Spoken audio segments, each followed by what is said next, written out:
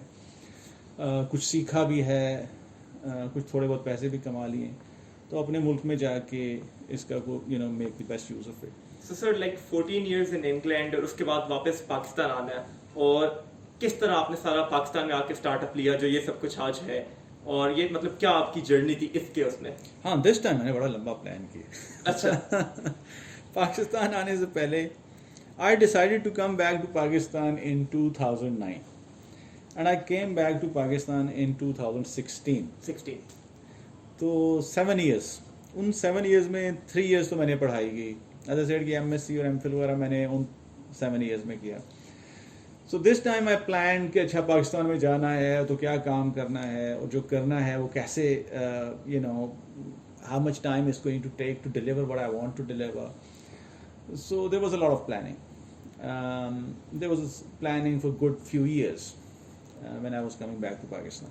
So I came back to Pakistan at the age of 40. So Pakistan میں آ کے تو دوبارہ اسکریچ سے شروع کرنا پڑا سب کچھ.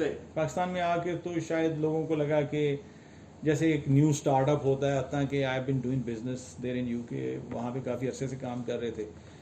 شروع میں آیا تو میں نے سوچا کہ لوگ یہاں پہ جو میں کہوں گا وہ یقین کر لیں گے, کیونکہ یہاں کافی کچھ ہم ڈیلیور کر چکے تھے UK میں. لیکن یہاں پہ پاکستان آگے پتہ چلا کہ نہیں, کوئی یقین نہیں کرتا.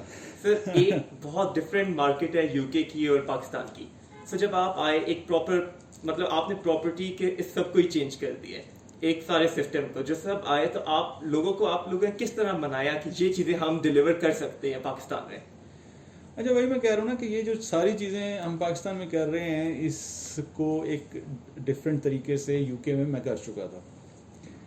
اینڈ UK میں بزنس رن کرتے ہوئے ہمیں کافی ٹائم ہو گیا تھا.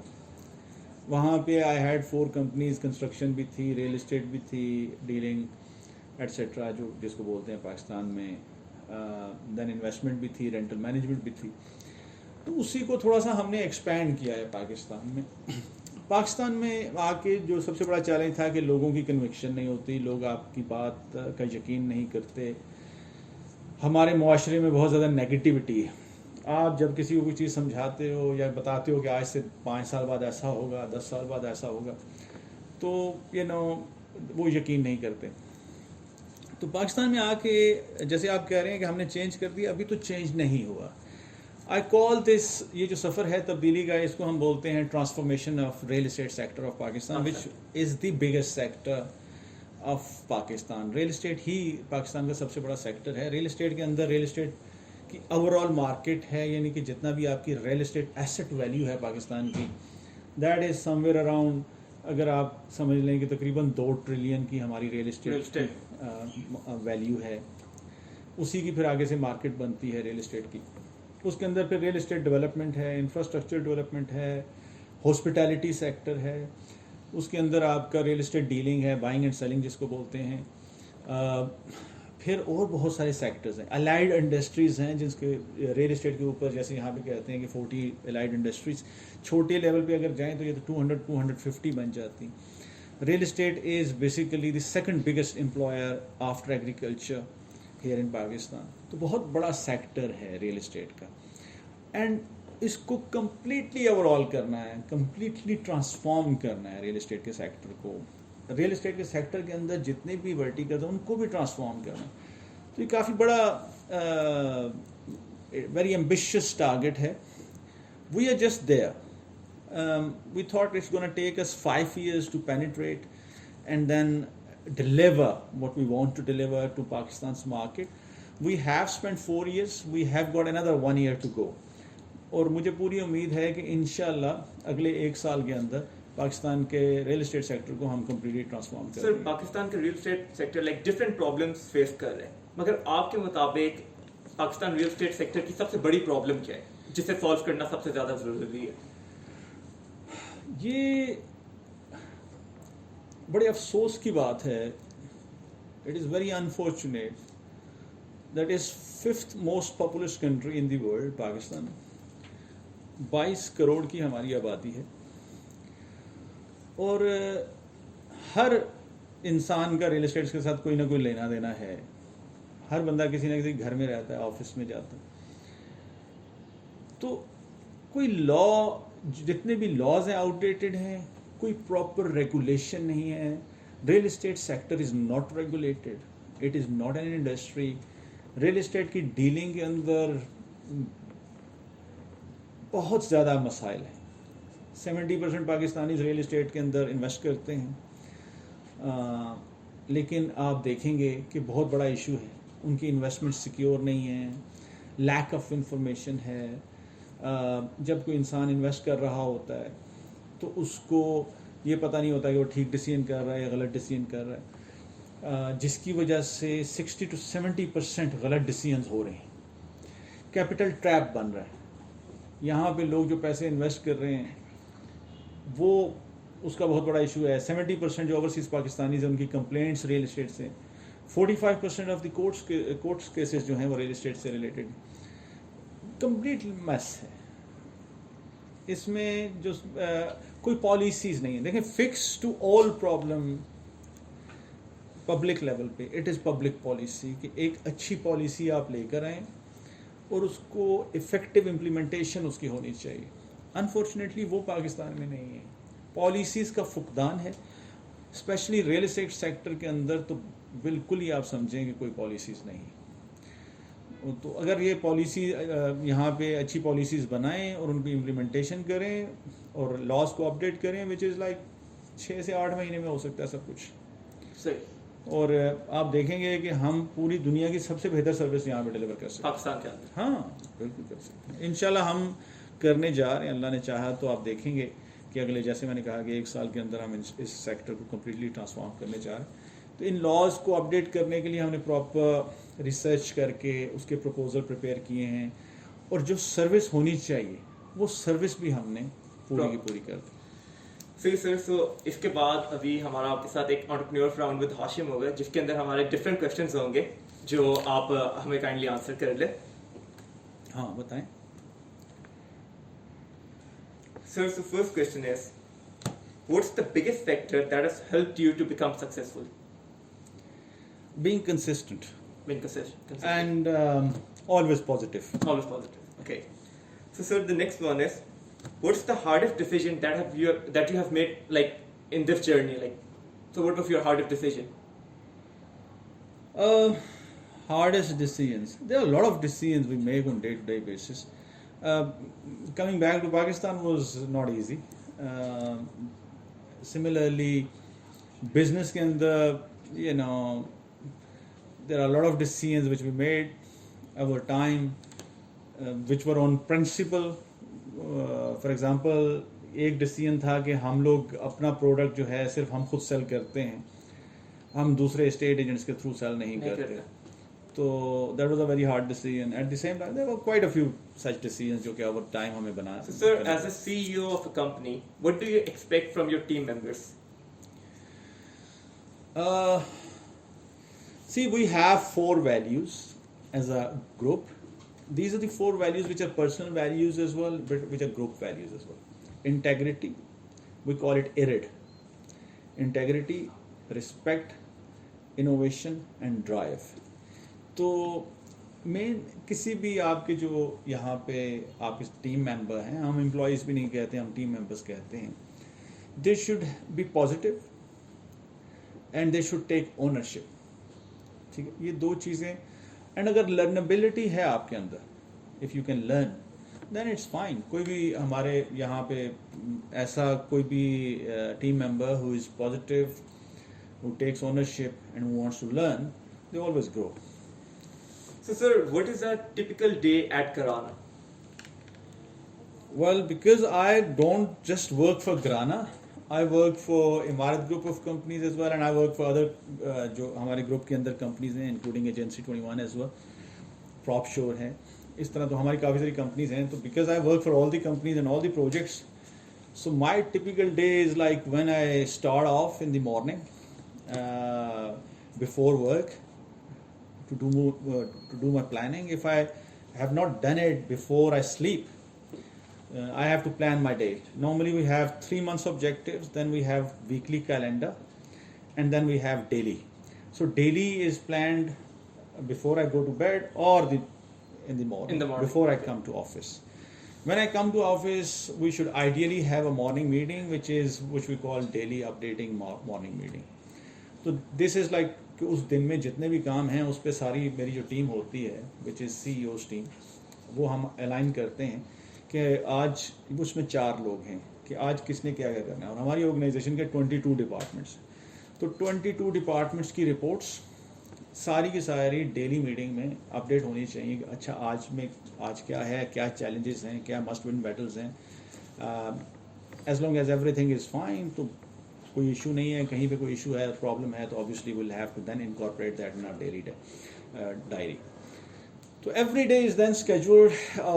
The first thing you do is you go through your daily reports, and then there is a lot of meetings and presentations and rest of the things. تو باقی پورے کا پورا دن اس لحاظ سے پھر چل رہا ہوتا ہے جہاں پہ آپ نے ڈفرینٹ ڈپارٹمنٹس کی ڈفرینٹ ویکلی پریزنٹیشنز ہو رہی ہوتی ہیں, منتھلی پریزنٹیشنز ہو رہی ہوتی ہیں.